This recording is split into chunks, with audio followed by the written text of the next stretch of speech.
that they backed everything they preached from the Bible. So whenever I would check what they were saying, I always found out it was spot on the Bible.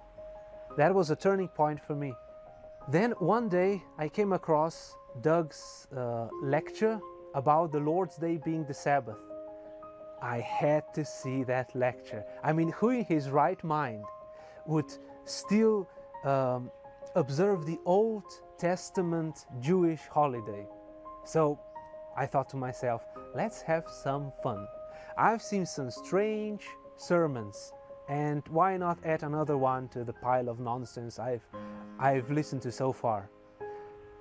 But again, Doug used the Bible and the Bible alone to show that the seventh day of the week, the Sabbath, was the true Lord's Day, from cover to cover. And it surprised me that there are still Christians today that keep the seventh-day Sabbath. That got me thinking, if Saturday is the Lord's Day, then only the Sabbath keepers keep all the 10 commandments of God, because the fourth commandment says to keep holy the Sabbath day, which is the seventh day of the week, that is Saturday. So I wanted to know what church Doug Batchelor belonged to, and it turned out he was a Seventh-day Adventist. One day I googled Adventisti Sedmega Dne, just literally like that, which translated means Seventh-day Adventists.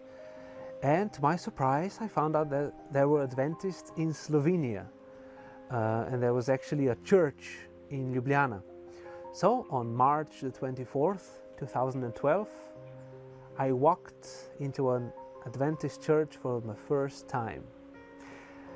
I was eager to see what their Mass was like. I loved the program. The people were normal. So from that point on, I attended the Sabbath service every Sabbath, and I studied the Bible, and I grew in the knowledge of biblical truths. So half a year later, on the 27th of September 2012, I was ready for a proper baptism this time. I was baptized in Lake Bochum. It had 13.5 degrees Celsius, which is about 56 degrees Fahrenheit in September of that year. But it wasn't cold for me. It was a new birth I remember every year.